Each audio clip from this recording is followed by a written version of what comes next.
아이고, 이놈아, 집이나 지키고 있거라. 당신은 내 세상입니다. 삶의 지혜와 따뜻한 위로가 담긴 이야기의 숲, 담밤야화에 오신 것을 환영합니다. 오늘 함께 나눌 이야기는 외로운 독거노인과 상처 입은 떠돌이개가 만나 서로의 체온으로 기적을 만들어낸 가슴 따뜻한 이야기입니다. 강원도 두매산골, 인가 하나 없는 외딴 집에 최 씨라 불리는 할머니가 홀로 살고 있었습니다. 그녀는 어찌나 입이 걸고 성격이 괴팍한지 약초를 캐러 온 신만이들도 혀를 내두르고 도망갈 정도였습니다. 자식들에게 버림받고 평생을 홀로 살아온 그녀에게 세상은 그저 믿을 놈 하나 없는 전쟁터였기 때문입니다. 에이, 빌어먹을 짐승놈들! 밥값도 못하고 똥만 싸질러! 저리 안 꺼져! 그날도 최 씨는 마당에 들어온 산짐승들에게 고래고래 소리를 지르며 하루를 시작했습니다. 첫눈이 내릴 듯 하늘이 잔뜩 찌푸린 어느 늦가을 오후였습니다. 최 씨가 부엌에서 우거지를 다듬고 있는데 살인문 밖에서 끙끙거리는 짐승 소리가 들려왔습니다. 어떤 놈이야? 내 집 마당이 아주 지네 집 안방인 줄 알지? 썩 꺼지지 못해! 최 씨가 문을 박차고 나가보니 마당 구석에 누렁개 한 마리가 피투성이가 된 채 쓰러져 있었습니다. 한쪽 앞다리는 덫에 걸렸는지 뼈가 보일 만큼 심하게 찢겨 있었고 털은 엉겨붙어 꼴이 말이 아니었습니다. 녀석은 최 씨를 보자마자 두려움에 떨며 몸을 웅크렸지만 도망갈 힘조차 없어 보였습니다. 에잉, 재수 없게! 하필이면 남의 집 마당에 와서 피를 흘리고 자빠졌어? 당장 안 나가! 최 씨는 들고 있던 빗자루로 바닥을 탁탁 치며 위협했습니다. 하지만 걔는 처량한 눈망울로 최 씨를 올려다볼 뿐 꼼짝도 하지 않았습니다. 그 눈빛이 마치 자식들에게 버림받고 울던 젊은 날의 자신의 모습과 겹쳐 보여 최 씨는 차마 빗자루를 내리칠 수가 없었습니다. 아이고, 내 팔자야! 죽으려면 저 산에 가서 곱게 죽지! 왜 내 눈앞에서 청승을 떨고 지랄이야! 최 씨는 투덜거리면서도 부엌으로 들어가 식은 밥 한 덩이를 퍼담았습니다. 그리고는 아까워서 남겨두었던 멸치 국물을 붓고 된장 한 숟가락을 풀어 쓱쓱 비볐습니다. 그녀는 개 앞에 밥그릇을 툭 하고 거칠게 내려놓았습니다. 처먹어라! 내 집 마당에서 객사에서 귀신 되지 말고 이거 먹고 기운 차려서 썩 꺼져! 개는 밥그릇을 보자마자 허겁지겁 머리를 쳐박고 개걸스럽게 먹기 시작했습니다. 얼마나 굶었는지 씹지도 않고 삼키는 녀석을 보며 최 씨는 혀를 쯧쯧 찼습니다. 그것이 지독하게 외로웠던 할머니와 버림받은 개의 기묘한 동거의 시작이었습니다. 그날 이후 누렁이는 마치 전생에 최 씨의 자식이라도 되었던 것처럼 할머니 껌딱지가 되었습니다. 상처가 아물자마자 녀석은 할머니가 밭에 나가면 밭고랑 옆에 앉아 흙냄새를 맡고 장에 가면 심리기를 절뚝거리며 졸졸 따라다녔습니다. 마을 사람들은 저 성질 더러운 할망구가 개를 다 키운다며 수군거렸지만 최 씨는 아랑곳하지 않았습니다. 아이고, 이 껌딱지 같은 놈! 다리도 성치 않은 게 어딜 기어 나온다고 따라와! 확 떼놓고 도망가 버리라! 최 씨는 입으로는 연신 욕을 해대면서도 걸음거리는 누렁이의 속도에 맞춰 느릿느릿 걷고 있었습니다. 장터 정육점 앞을 지날 때였습니다. 최 씨는 잠시 망설이더니 쌈짓돈을 꺼내 큼지막한 돼지 등뼈 하나를 샀습니다. 어유, 할머니. 웬일로 고기를 다 사세요? 드시게? 내가 먹긴 저 빌어먹을 개새끼가 하도 비실거려서 국물이라도 우려 먹여야 얼어 죽지 않을 거 아뇨. 그날 밤 최 씨네 부엌에서는 구수한 고깃국 냄새가 퍼졌습니다. 최 씨는 살점이 넉넉히 붙은 뼈다귀를 누렁이 밥그릇에 담아주며 또 한바탕 잔소리를 늘어놓았습니다.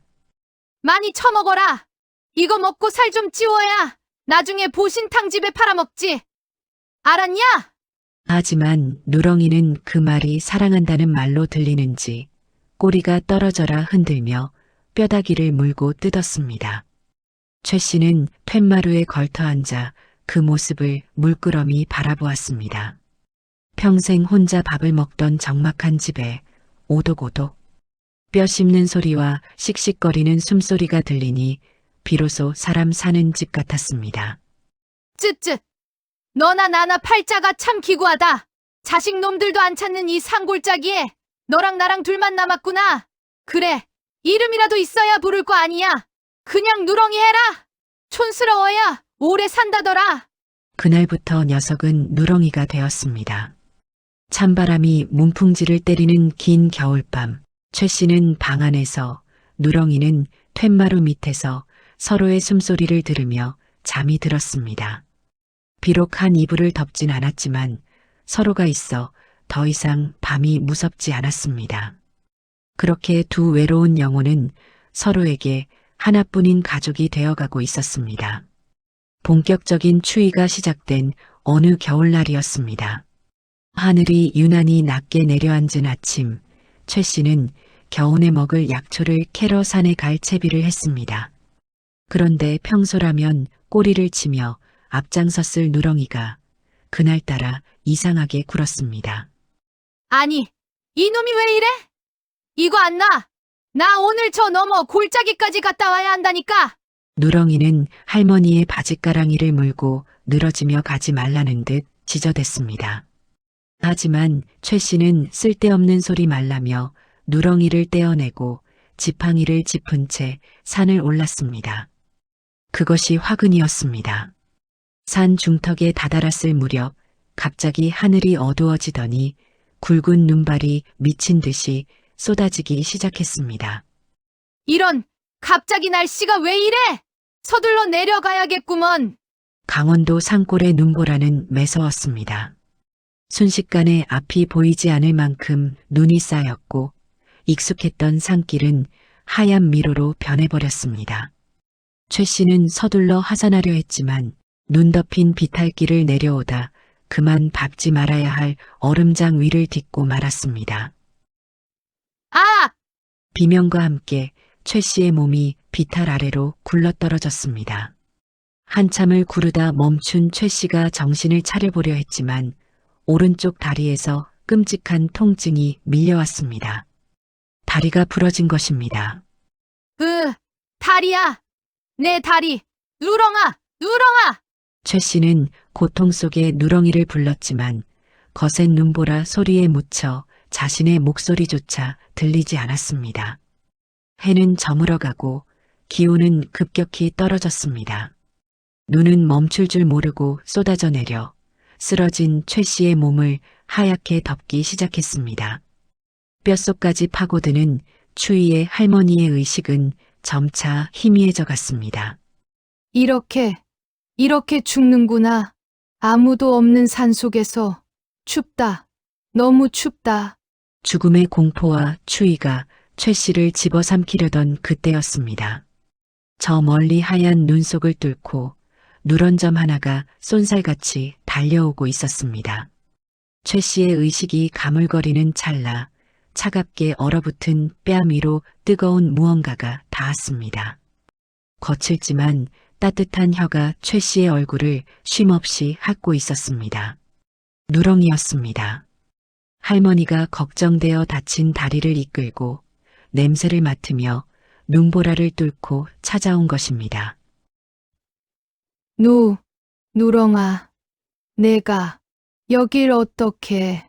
누렁이는 할머니의 옷자락을 물고 끌어당기려 안간힘을 썼지만 꼼짝도 하지 않는 할머니를 옮기기엔 역부족이었습니다.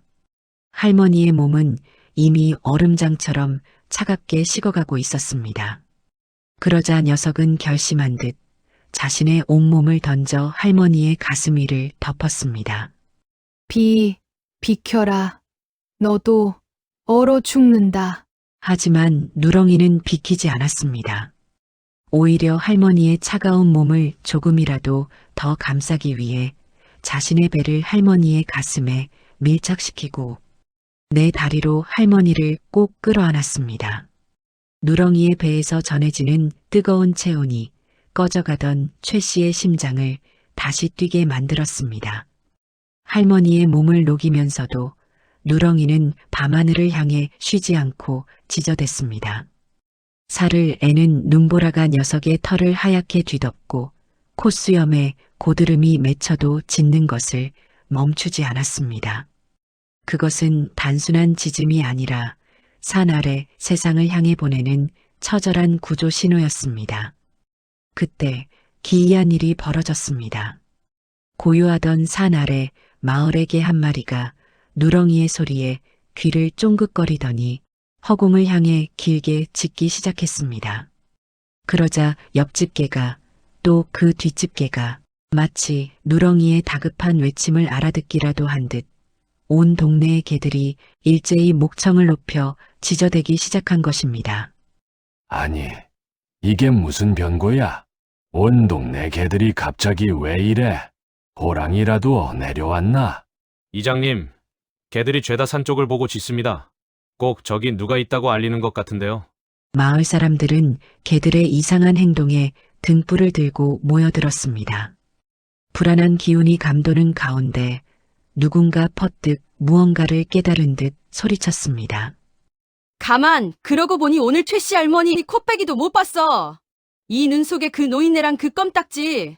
누렁이가 안 보여. 뭐야, 이 엄동설하네? 큰일 났다. 며칠 전부터 약촉하러 간다더니. 사단이 난 게 분명해. 어서 찾아보세. 개들의 필사적인 알림 덕분에 마을 사람들은 횃불을 들고 눈 덮인 산을 오르기 시작했습니다. 누렁이의 울음소리가 들리는 곳, 바로 그곳을 향해서 말입니다. 마을 사람들이 현장에 도착했을 때 그들은 눈을 의심했습니다. 눈구덩이 속에 파묻힌 최 씨 할머니 위를 누렁이가 제 몸으로 이불처럼 덮고 있었기 때문입니다. 녀석은 등 위에 눈이 수북이 쌓여 얼음장처럼 차가워졌음에도 할머니의 심장 쪽 배만큼은 뜨겁게 유지하고 있었습니다. 세상에, 이 미물이 사람을 살렸네? 살렸어. 어서 할머니 업고 저 개도 챙겨. 사람들이 다가와 할머니를 업자 그제야 누렁이는 안심한 듯 긴장이 풀려 눈밭에 털썩 쓰러졌습니다. 마을 청년이 축 늘어진 누렁이를 품에 안고 산을 내려왔습니다. 그날 밤 마을 회관은 온통 눈물바다가 되었습니다. 얼마나 지났을까 따뜻한 아랫목에서 최 씨가 겨우 눈을 떴습니다. 동상 걸린 손발이 욱신거렸지만 그녀가 눈을 뜨자마자 찾은 것은 자신의 몸이 아니었습니다. 그 개새끼 어디 갔어? 누렁이, 내 누렁이. 할머니, 정신이 드세요? 누렁이 여기 있어요, 여기. 아랫목 한켠 웅크리고 누워있던 누렁이가 할머니의 목소리에 힘겹게 고개를 들었습니다. 녀석은 비틀거리며 일어나더니 절뚝거리는 다리로 할머니에게 다가와 거친 혀로 할머니의 손을 하찼습니다. 자신도 죽을 만큼 힘들었으면서 주인부터 살피는 그 모습에 최 씨의 억장이 무너져 내렸습니다. 아이고, 이 미련한 놈아. 너도 살아야지. 나 같은 늙은이가 뭐라고 내 목숨을 걸어. 내 자식 놈들도 나를 버렸는데 짐승인 내가 사람보다 낫구나. 사람보다 나아. 미안하다 누렁아. 고맙다 내 새끼. 최 씨는 누렁이의 목을 끌어안고 그동안 참아왔던 외로움과 서름을 모두 토해냈습니다. 누렁이는 그런 할머니의 눈물을 핥아주며 마치 괜찮아요 엄마라고 말하듯 꼬리를 흔들었습니다. 그날 이후 최 씨는 완전히 달라졌습니다. 입은 여전히 걸걸했지만 표정에는 온화함이 감돌았습니다. 봄이 오자 다리가 나은 최 씨는 누렁이와 함께 장터에 나갔습니다. 전에는 혼자 걷던 길을 이제는 튼튼한 목줄을 잡고 나란히 걸었습니다. 지나가던 사람들이 아는 체를 하면 최 씨는 짐짓툴툴대면서도 얼굴엔 자랑스러움이 가득했습니다. 어르신, 누렁이가 아주 때깔이 좋아졌네요. 누구 아들인데? 내 목숨 구해준 귀한 놈이여. 내 남은 평생 이놈 호강시켜 주다 갈겨. 안 그러냐, 누렁아? 가족에게 버림받아 닫혀있던 할머니의 마음을 연 것은 사람이 아닌 작고 상처 입은 개 한 마리였습니다. 두 생명은 서로의 상처를 보듬으며 피를 나눈 가족보다 더 끈끈한 진짜 식구가 되어 오래오래 행복하게 살았답니다. 짐승은 은혜를 입으면 목숨을 다해 갚는데 사람은 때로 그보다 못한 모습을 보이곤 합니다. 최 씨 할머니와 누렁이의 이야기는 가족의 의미가 혈연에만 있는 것이 아님을 보여줍니다. 서로의 체온을 나누고 생명을 지켜주는 마음. 그것이야말로 진정한 가족애가 아닐까요? 오늘 여러분 곁을 지켜주는 소중한 존재에게 따뜻한 눈길 한번 건네보시는 건 어떨까요? 오늘의 이야기가 여러분의 마음에 따뜻한 여운으로 남기를 바랍니다. 이야기가 감동을 주었다면 구독과 좋아요로 담밤야와의 다음 온기를 함께 나눠주십시오.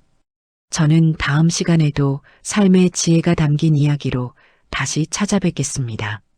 언제나 담밤야와에서 당신을 기다리겠습니다. 우리 엄마예요? 그래, 내 아가야. 엄마 맞아요? 엄마. 밥은 우리 먹고 다니는 엄마예요? 거냐? 삶의 지혜와 따뜻한 위로가 담긴 이야기의 숲, 담밤야와에 오신 것을 환영합니다. 오늘 함께 나눌 이야기는 평생 독한 계모라 손가락질 받았지만 가슴속엔 누구보다 깊은 사랑을 품고 살았던 한 어머니의 눈물겨운 이야기입니다. 독한 계모의 이중생활. 조선 중기 강원도 산골 마을에 박씨라 불리는 여인이 살고 있었습니다. 그녀는 전처가 남기고 간 어린 아들 칠성에게 유독 엄격하기로 소문이 자자했습니다. 하지만 그 엄격함은 매질이나 밥을 굶기는 학대가 아니었습니다. 그녀는 가난한 살림에 칠성을 서당에 보내지는 못했지만 직접 회초리를 들고 앉아 밤낮 없이 글 공부를 시켰습니다. 칠성아, 글 읽는 소리가 끊겼다. 벌써 졸음이 오느냐? 그 정신으로 어찌 과거 급제하여 입신양명하겠느냐? 다시 읽거라. 박씨는 칠성에게 곁을 내어주거나 따뜻한 눈길 한 번 주지 않고 오직 엄한 스승처럼 굴었습니다. 하지만 어린 칠성의 눈에 비친 집안 형편은 책상머리에 앉아만 있기에는 너무나 처참했습니다.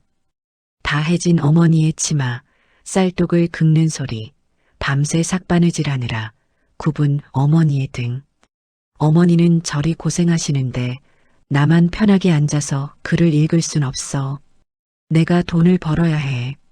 그래서 어머니께 만난 것도 사드리고 고운 옷도 해드릴 거야. 칠성은 박씨가 장터에 나간 사이 몰래 책을 덮고 산으로 향했습니다. 고사리 같은 손이 가시에 찔리고 부르트도록 약초를 캐고 나무를 해다 날랐습니다. 글 공부를 게을리한다고 꾸중을 들을 때면 서러웠지만 품속에 차곡차곡 모이는 쌈짓돈을 만지작거리며 칠성은 웃었습니다. 이 돈으로 어머니를 기쁘게 해드릴 생각뿐이었습니다. 드디어 칠성이 15되던 해 장날이었습니다. 칠성은 그동안 몰래 모은 돈을 털어 신발가게 앞에 섰습니다. 그의 눈에 들어온 것은 붉은 꽃이 수놓아진 고운 비단 꽃신이었습니다. 늘 반일과 바느질로 퉁퉁 붓고 갈라진 어머니의 발을 호강시켜드리고 싶었습니다. 이거면 늘 무섭기만 하던 어머니도 한 번쯤은 환하게 웃어주시겠지? 칠성은 품속에 꽃신을 소중히 안고 단숨에 집으로 달려왔습니다. 마당에 들어서자 마침 마루에 앉아 바느질하던 박씨와 눈이 마주쳤습니다. 어머니, 다녀왔습니다. 이것 좀 보십시오. 글 읽을 시간에 어딜 쏘다니다 이제 오는 게냐? 어머니, 화내지 마시고 이것 좀 보십시오. 제가 산에서 나무 해다 판 돈으로 샀습니다. 어머니 드릴라고. 칠성이 내민 붉은 꽃신이 툇마루 위에 놓였습니다.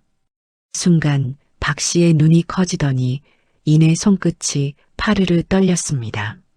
아들의 부르튼 손과 고운 꽃신을 번갈아 보던 박 씨의 얼굴이 무섭게 일그러졌습니다.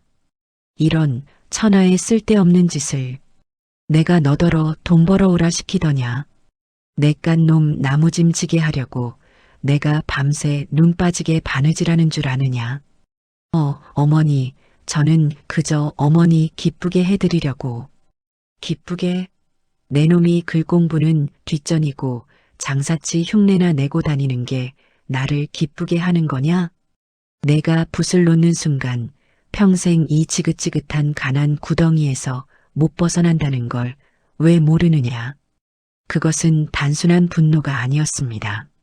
자신처럼 천대받고 가난하게 살지 않기를 바라는 뼈에 사무친 어미의 절규였습니다. 하지만 그 깊은 속뜻을 알리 없는 어린 칠성에게는 그저 자신의 진심이 짓밟힌 충격뿐이었습니다. 어머니는 제가 무슨 짓을 해도 싫으신 겁니까? 제 마음 따위는 필요 없으신 겁니까? 그래, 필요 없다. 글 공부해서 과거 급제할 생각 아니면 당장 이 집에서 나가라. 그깟 꽃신 쪼가리랑 함께 내 눈앞에서 사라지란 말이다. 박 씨는 방문을 쾅 닫고 들어가 버렸습니다. 마당 흙바닥에 나뒹구는 붉은 꽃신, 그리고 그 옆에 주저앉은 어린 칠성. 칠성은 터져나오는 오열을 주먹으로 틀어막고 바닥에 떨어진 꽃신은 거들떠보지도 않은 채 살인문을 박차고 뛰쳐나갔습니다. 그것이 어머니와의 마지막이었습니다. 텅 빈 마당. 방문 너머로 칠성의 발소리가 완전히 사라진 것을 확인한 박 씨가 비틀거리며 툇마루로 나왔습니다. 그녀는 흙먼지를 뒤집어 쓴 꽃신을 떨리는 손으로 주워들었습니다. 그리고는 자신의 가슴팍에 꽃신을 묶고 짐승처럼 쉰 목소리로 통곡했습니다. 아이고, 이 미련한 놈아. 피 한 방울 안 섞였어도 너는 내 목숨이고 내 하늘이거늘. 남들이 독한 계모라 욕해도 나는 상관없다. 내 배 아파나치는 못했어도 내 새끼 손에 흙 묻히고 사는 꼴은 죽어도 못 본다. 제발 이 어미는 잊고 보란 듯이 성공만 해다오. 그로부터 10년이라는 세월이 흘렀습니다. 어머니에게 쫓겨나듯 집을 떠난 칠성은 한양으로 올라가 죽기 살기로 일했습니다. 어머니가 그토록 강요했던 글공부 덕분에 그는 까막눈인 다른 일꾼들과 달리 장부를 척척 읽고 쓸 줄 알았습니다.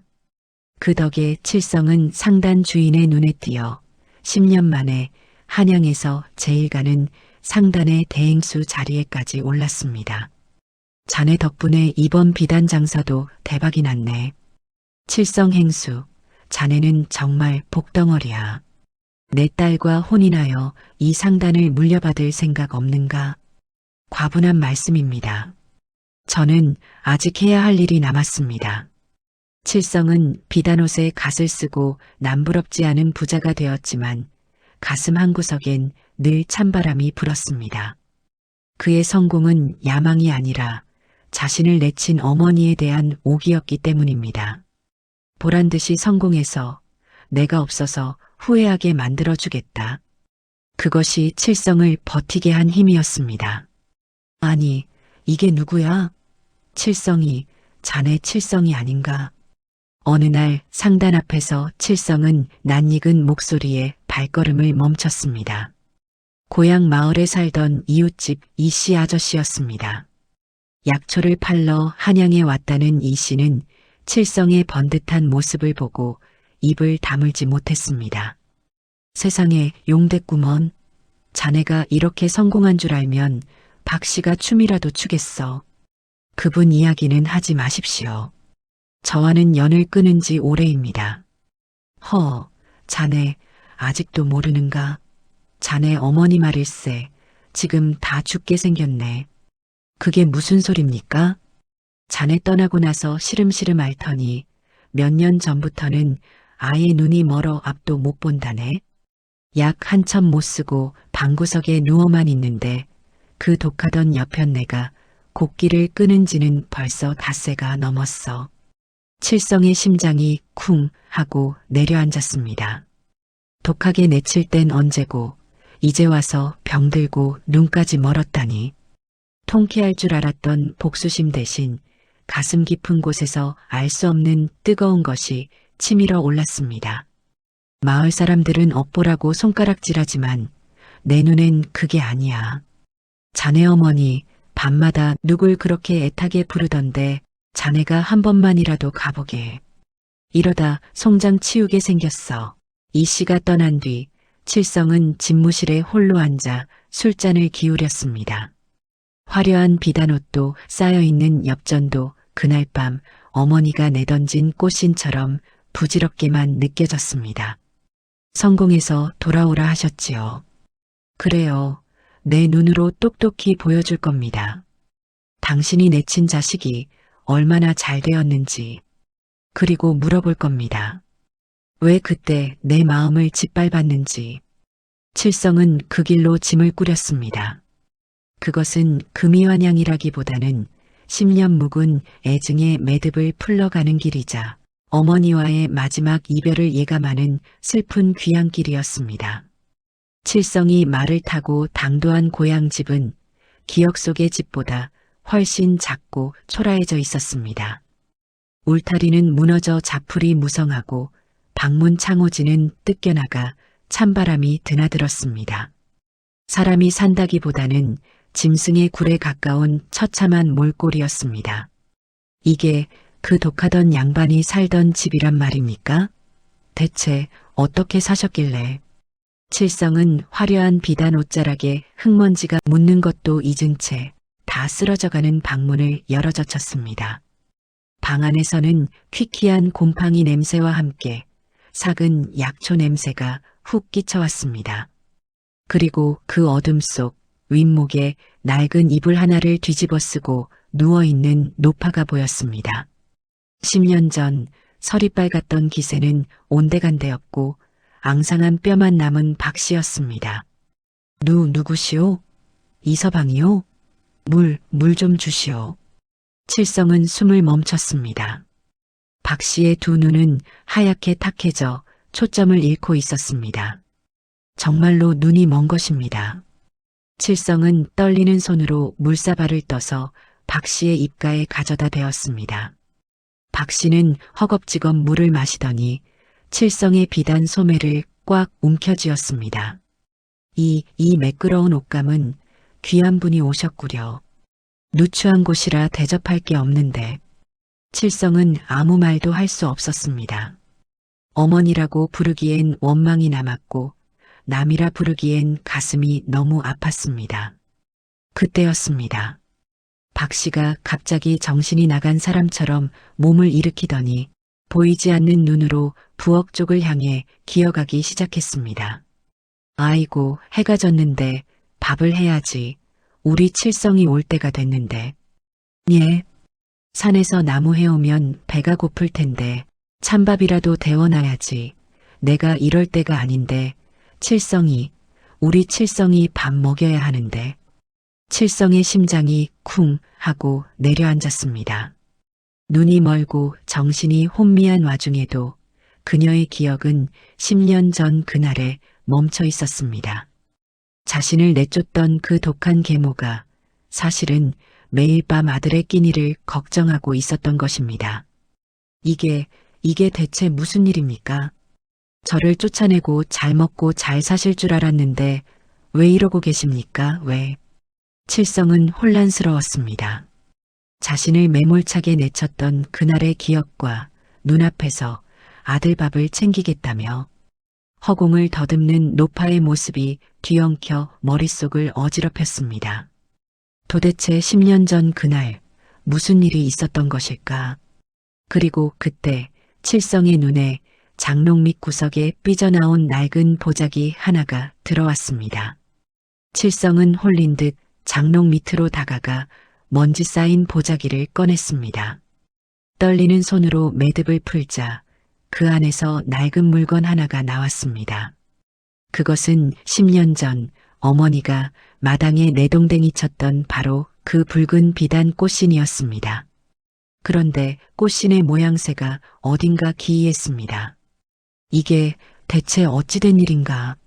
신발의 바닥창은 흙 한 번 밟지 않은 듯 깨끗한 새것 그대로였습니다.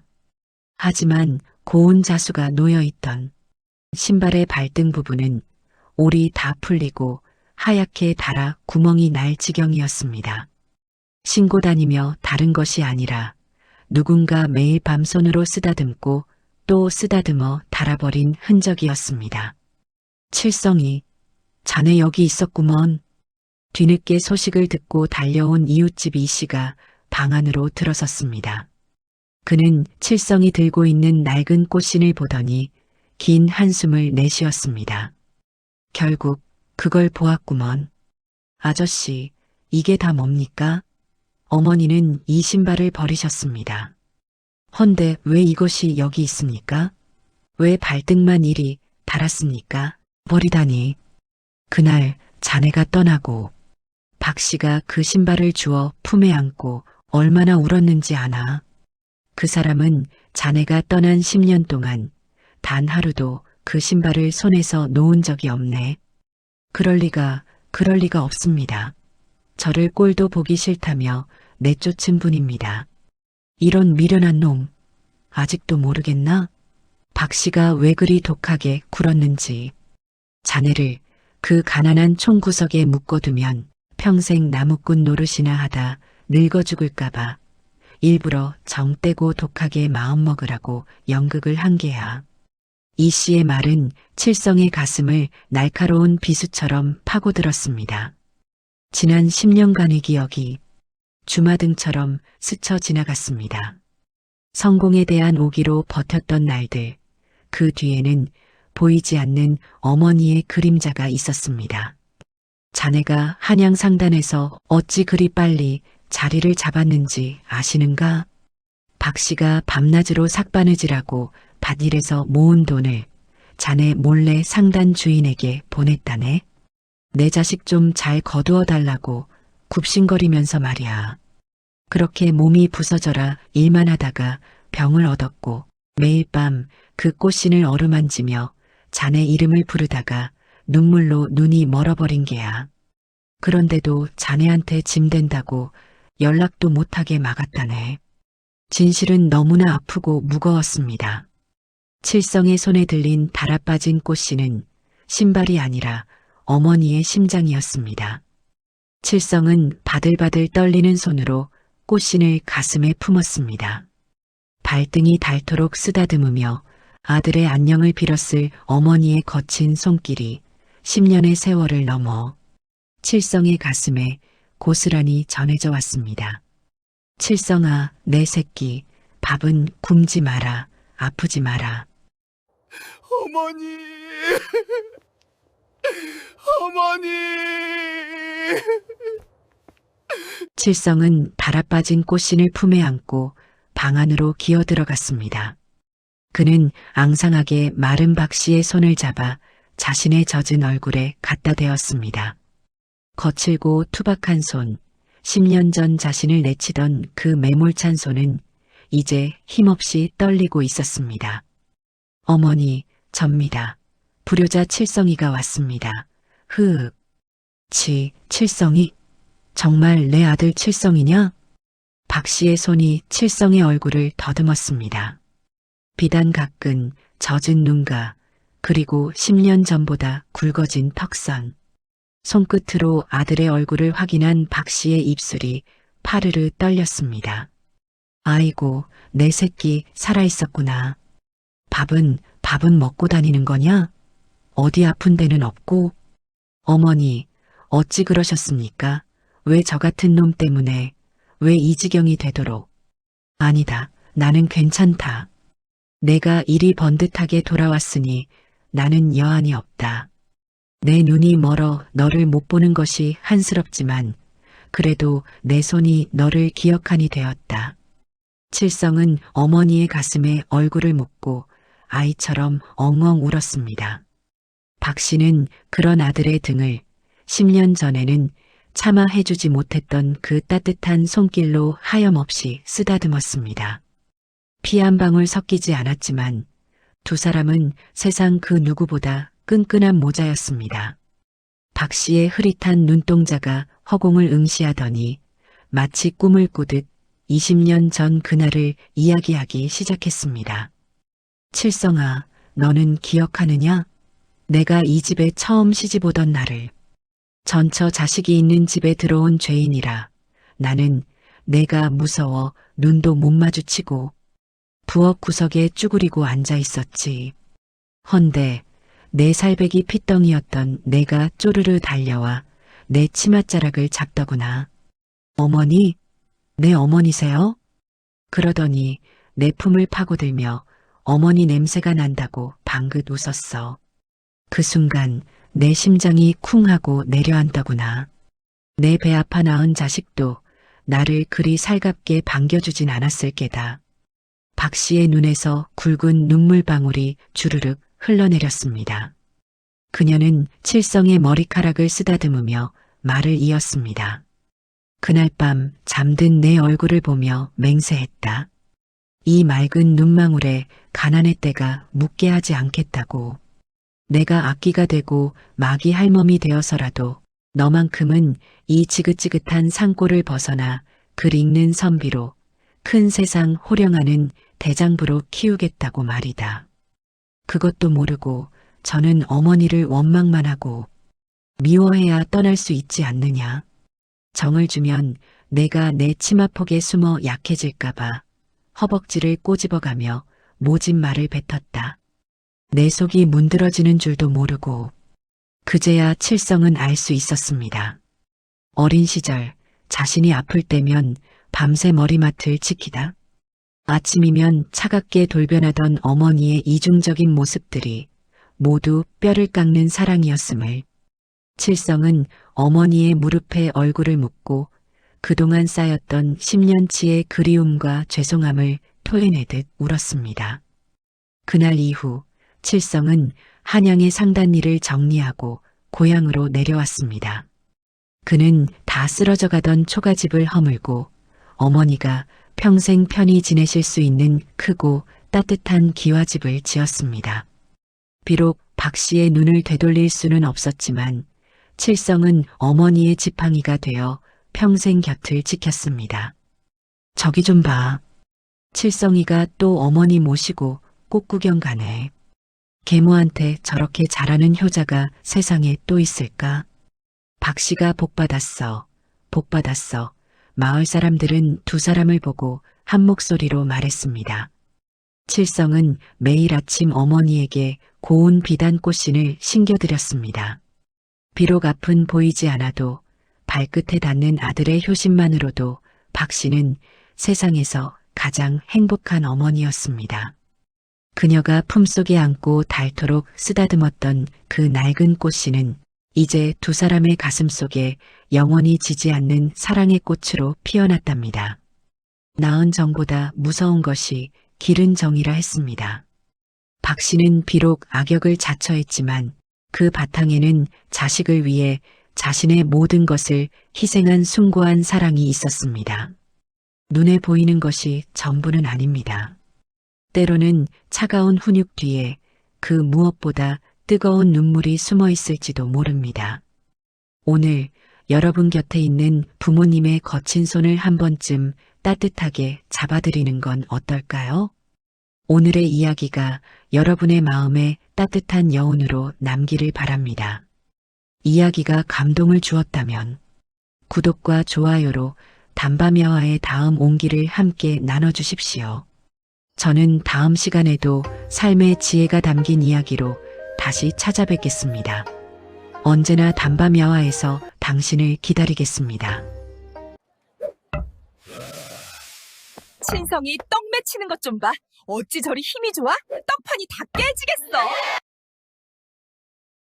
삶의 지혜와 따뜻한 위로가 담긴 이야기의 숲, 담밤야화에 오신 것을 환영합니다.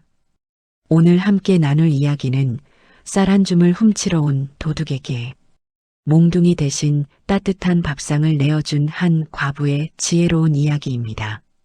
떡집 사위가 된 도둑놈. 조선 중기 유난히 눈이 많이 내리던 어느 해 겨울이었습니다. 마을 어기 낡았지만 언제나 구수한 냄새가 피어오르는 작은 초가집이 한 채 있었습니다. 그곳은 서른 젊은 나이에 남편을 잃고 홀로 어린 딸을 키우며 억척스럽게 살아가는 박 씨의 떡집이었습니다. 순이야, 아궁이에 불 좀 더 넣거라. 내일 새벽장에 나가려면 이 쌀을 다 빻아놔야 한다. 어머니, 밖이 이리 추운데 내일은 좀 쉬시면 안 되나요? 손이 다 트셨어요. 박 씨는 언손을 호호 불어가며 밤새 떡살을 쳤습니다. 흉년이 들어 마을 사람들 인심이 흉흉해졌지만 박 씨는 떡을 사러 오는 이들에게 덤이라도 하나 더 얹어주며 넉넉한 인심을 잃지 않았습니다. 그녀에게는 가난은 부끄러운 것이 아니나 마음이 가난한 것은 부끄러운 일이라는 굳은 신념이 있었기 때문입니다. 모두가 잠든 깊은 밤, 박신의 부엌 뒤편으로 검은 그림자 하나가 소리 없이 스며들었습니다. 허름한 무명옷을 입고 휑한 눈을 한 청년, 칠성이었습니다. 배가 고파 죽겠다. 딱 쌀 한 줌만 있으면 며칠은 버틸 수 있어. 칠성은 고아로 자라 흉년의 일거리마저 잃고 며칠을 굶어 눈이 뒤집힌 상태였습니다. 그는 떨리는 손으로 부엌 문을 조심스레 열었습니다. 부엌 한 구석에는 내일 장사할 뽀얀 쌀자루가 놓여 있었습니다. 칠성이 쌀자루를 들어 올리려던 순간 그만 허기에 힘이 풀려 옆에 있던 녹그릇을 건드리고 말았습니다. 쨍그랑하는 소리가 고요한 밤 공기를 찢었습니다. 누구냐? 밖에 누가 있느냐? 칠성은 소스라치게 놀라 쌀자루를 맨 채 뒷문으로 도망치려 했습니다. 하지만 며칠 굶은 다리는 말을 듣지 않았고 칠성은 쌀자루와 함께 부엌 바닥에 나뒹굴고 말았습니다. 그때 방문이 열리고 호롱불을 든 박 씨가 부엌으로 들어섰습니다. 아니, 이게 무슨 일이오? 불빛 아래 드러난 칠성의 몰골은 말이 아니었습니다. 바짝 마른 몸에 떼국물이 흐르는 얼굴, 그리고 공포에 질려 사시나무 떨듯 떨고 있는 모습이 영락없는 도둑이었지만 박 씨의 눈에는 그저 배고픈 청춘으로 보였습니다. 자, 잘못했습니다. 제발 관아에만 넘기지 말아주십시오.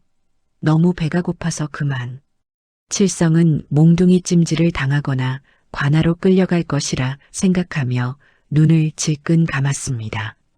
하지만 박 씨는 몽둥이 대신 부엌 한쪽에 식어가던 떡국 냄비를 화덕 위로 다시 올렸습니다. 거기 엎드려 있지 말고 이리 와서 앉으시오. 밥은 먹고 다니는 게요? 칠성은 자신의 귀를 의심했습니다. 당장이라도 몽둥이가 날아들 줄 알았건만 돌아온 것은 구수한 떡국 냄새였습니다. 박 씨는 아궁이에 장작을 더 넣고 뚝배기에 떡국을 한가득 퍼담았습니다.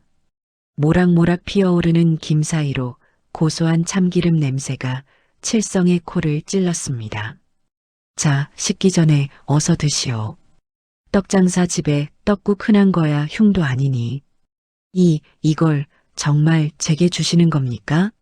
저는 도둑입니다. 아주머니 쌀을 훔치려던. 도둑질한 죄는 밉지만 굶주린 사람을 그냥 보내는 건 내 성미에 맞지 않은 걸 어쩌겠소. 먹고 살자고 한 짓일 텐데 뱃속에 거지가 들어앉아 시킨 짓이지 자네 본심이겠나. 박 씨의 그 투박한 위로에 잔뜩 웅크리고 있던 칠성의 어깨가 툭 하고 무너져 내렸습니다. 그는 떨리는 손으로 숟가락을 들었습니다. 따뜻한 국물 한 모금이 얼어붙은 몸속으로 들어가자 참았던 설움이 봇물 터지듯 밀려왔습니다. 칠성은 떡국을 먹는 것인지 눈물을 삼키는 것인지 모를 정도로 허겁지겁 그릇을 비웠습니다. 뜨거운 떡국 한 그릇이 그의 차가웠던 뱃속뿐만 아니라 세상에 대한 원망으로 가득 찼던 마음까지 녹여내고 있었습니다. 박 씨는 그저 묵묵히 그 모습을 지켜보며 잘 익은 김치 한 보시기를 슬그머니 밀어주었습니다. 천천히 드시오. 체하겠소. 죄송합니다. 정말 죄송합니다. 제가 미쳤었나 봅니다. 이 귀한 것을. 바닥까지 싹 비운 뚝배기를 내려놓은 칠성은 자리에서 일어나 박 씨를 향해 무릎을 꿇고 큰 절을 올렸습니다. 그의 눈빛은 처음 들어올 때의 휑하고 불안했던 눈빛이 아니었습니다. 아주머니, 이 은혜는 죽어서도 잊지 않겠습니다. 제 이름은 칠성이라 합니다. 언젠가 반드시 사람 구실하게 되면 이 떡국 값은 꼭 갚겠습니다. 됐소. 갚으려거든 나한테 갚지 말고 자네처럼 배고픈 사람을 보면 모른 척하지나 마시오. 그거면 됐소. 박 씨는 돌아가는 칠성의 손에 남은 쌀 한 대박을 쥐어주며 등 떠밀어 보냈습니다. 눈보라치는 밤길로 사라지는 칠성의 뒷모습을 보며 박 씨는 긴 한숨을 내쉬었습니다. 그것이 그저 스쳐가는 인연이라 생각했습니다. 하지만 그것은 훗날 닥쳐올 거대한 불행을 막아줄 가장 단단한 방패가 되어 돌아올 운명의 시작이었습니다. 무심한 세월은 흐르는 물과 같아 어느덧 3년이란 시간이 흘렀습니다. 그 사이 박 씨의 떡집은 변함없이 고소한 냄새를 풍겼지만 박 씨의 몸은 예전 같지 않았습니다. 평생을 쪼그려 앉아 일한 탓에 무릎 관절이 상해 지팡이 없이는 거동조차 힘들게 된 것입니다. 그나마 효심 깊은 딸 순이가 장성하여 어머니의 손발이 되어주는 것이 유일한 낙이었습니다. 건조한 바람이 매섭게 불던 어느 늦가을 밤이었습니다. 마을 아래쪽에서 시작된 작은 불씨가 거센 바람을 타고 순식간에 온 마을을 집어삼킬 듯한 기세로 번져 올라왔습니다. 시뻘건 불길은 마치 굶주린 맹수처럼 초가집들을 하나둘씩 먹어치웠습니다.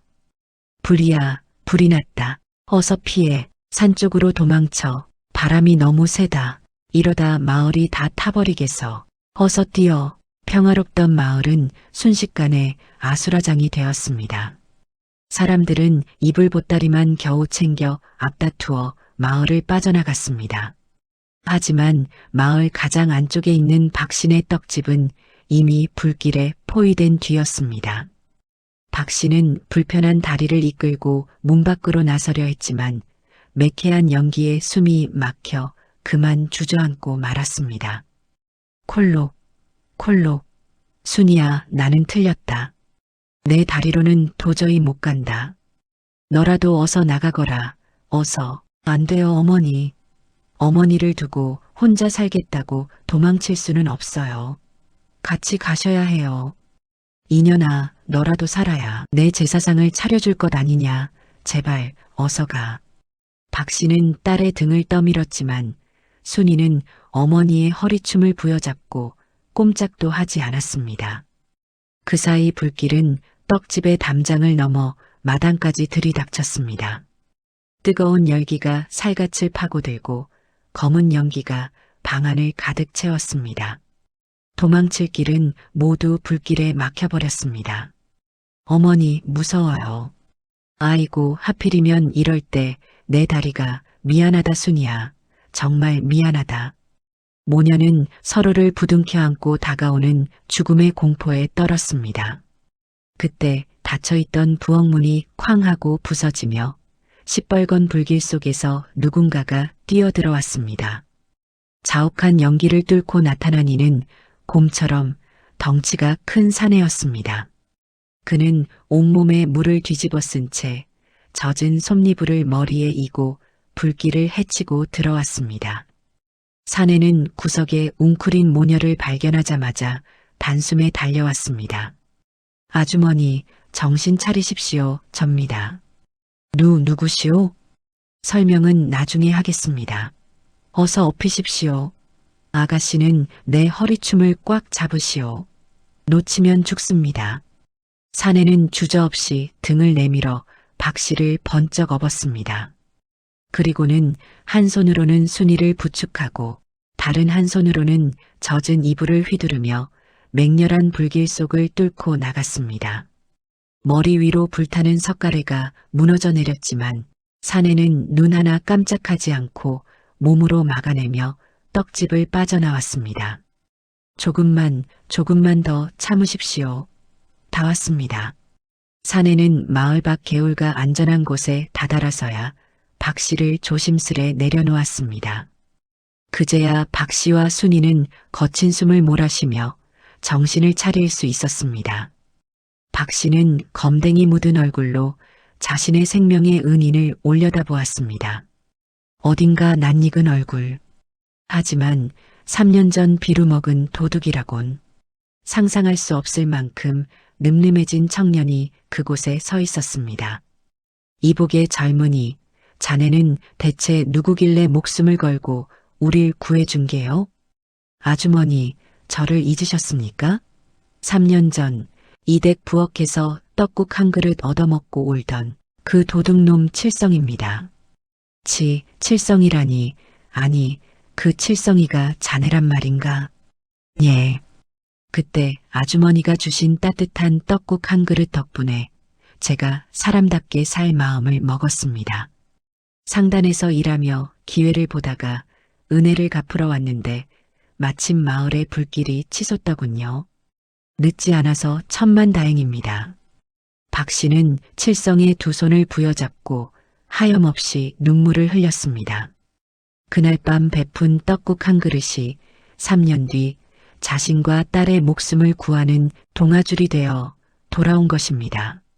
순이 역시 어머니를 구해준 칠성을 보며 감사의 눈물을 흘렸습니다.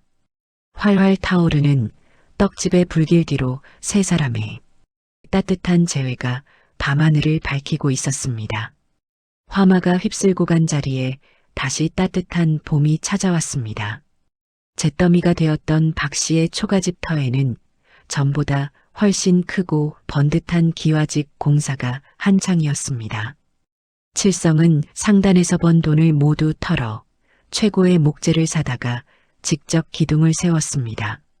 그는 행여나 또다시 불행이 닥칠세라 땀방울이 비오듯 쏟아지도록 톱질과 망치질을 멈추지 않았습니다. 칠성님 잠시 쉬었다 하세요. 여기 시원한 물 좀 드시고요. 순이는 새참과 시원한 냉수를 들고 와 칠성에게 건넸습니다. 칠성은 작업복에 흙먼지가 묻은 손을 닦으며 쑥스러운 듯 물그릇을 받아들었습니다. 두 사람의 손끝이 살짝 스치자 칠성의 얼굴이 잘 익은 대추처럼 붉게 달아올랐습니다. 아가씨, 제가 이 집을 아주 튼튼하게 지을 겁니다. 다시는 아가씨가 무서워서 떠는 일이 없도록 비바람이 불어도 끄떡없는 성 같은 집을 지어드릴 겁니다. 이미 제 목숨을 구해주셨는데 어찌 이렇게까지 하십니까? 3년 전 떡국 한 그릇에 맹세했습니다. 반드시 은혜를 갚겠다고요. 허나 지금은 그저 은혜 때문만은 아닙니다. 제가 평생 아가씨와 어머니를 지켜드리고 싶습니다. 제 곁에 있어 주시겠습니까? 투박하지만 진심이 꽉 찬 칠성의 고백에 순이는 말없이 고개를 끄덕이며 수줍은 미소로 답했습니다. 불길 속에서 피어난 믿음은 어느새 단단한 사랑이 되어 있었습니다. 멀리서 이 모습을 지켜보던 박 씨는 흐뭇한 미소를 감추지 못했습니다. 얼마 후 완성된 기와집 마당에서 칠성과 순이의 혼례식이 열렸습니다. 마을 사람들은 처음엔 도둑놈이 과부댁 사위가 되었다며 수군거렸지만 칠성의 듬직한 모습과 순이의 행복한 미소를 보고는 모두가 박수를 보냈습니다. 특히 새로 지은 떡집은 예전보다 더욱 활기가 넘쳤습니다. 그 중에서도 단연 눈길을 끄는 건 윗옷을 걷어붙이고 떡매를 치는 칠성의 듬직한 모습이었습니다. 칠성이 굵은 팔뚝에 힘을 주어 떡매를 내리칠 때마다 찰진 떡반죽 소리가 온장터에 쩌렁쩌렁 울려 퍼졌습니다. 떡을 사러 온 마을 안악들은 그 모습을 넋을 잃고 바라보며 수군거렸습니다. 어머 어머, 얘 저기 좀 봐. 칠성이 떡매 치는 것 좀 봐. 어찌 저리 힘이 좋아? 떡판이 다 깨지겠어. 그러게 말이야. 처음엔 도둑놈이라고 다들 피하더니 알고 보니 천하장사 복덩어리였잖아. 순이 쟤는 좋겠네. 좋아. 저런 듬직한 신랑을 어디서 구했대? 아이고, 부럽네 부러워. 안악들의 질투 어린 칭찬에 칠성은 쑥스러운 듯 머리를 극적였고 옆에서 떡고물을 묻히던 순이는 얼굴이 발그레해져 고개를 숙였습니다. 박 씨는 그 모습이 그저 흐뭇하여 갓 나온 따끈한 인절미를 썰어 안악들의 입에 하나씩 넣어주었습니다. 자자, 부러우면 지는 거요. 남의 신랑 탐내지 말고 이거나 맛들 보시오. 우리 사위가 힘을 써서 떡맛이 아주 꿀맛일게요. 과거 배고픔에 쌀을 훔치러 왔던 청년은 이제 한 여자의 지아비이자 한 집안의 든든한 가장으로 다시 태어났습니다. 박 씨가 베푼 작은 인정은 사라지지 않고 돌고 돌아 그녀의 노년을 지키는 가장 큰 복이 되었습니다. 그 후로도 오랫동안 박신의 떡집은 배고픈 이들에게 넉넉히 인심을 베푸는 마을의 명소가 되었고 세 사람의 행복한 웃음소리는 담장을 넘어 온 고을에 퍼져나갔답니다. 죄는 미워하되 사람은 미워하지 말라는 박 씨의 마음이 한 청년의 인생을 바꾸고 두 남녀의 아름다운 인연을 맺어주었습니다. 박 씨가 건넨 것은 떡국 한 그릇이었지만 칠성이 받은 것은 믿음이라는 따뜻한 씨앗이었습니다. 오늘 여러분이 무심코 베푼 작은 친절이 언젠가 기적처럼 여러분의 삶에 꽃을 피우기를 바랍니다. 오늘의 이야기가 여러분의 마음에 따뜻한 여운으로 남기를 바랍니다. 이야기가 감동을 주었다면 구독과 좋아요로 담밤여화의 다음 온기를 함께 나눠주십시오. 저는 다음 시간에도 삶의 지혜가 담긴 이야기로 다시 찾아뵙겠습니다. 언제나 담밤여화에서 당신을 기다리겠습니다.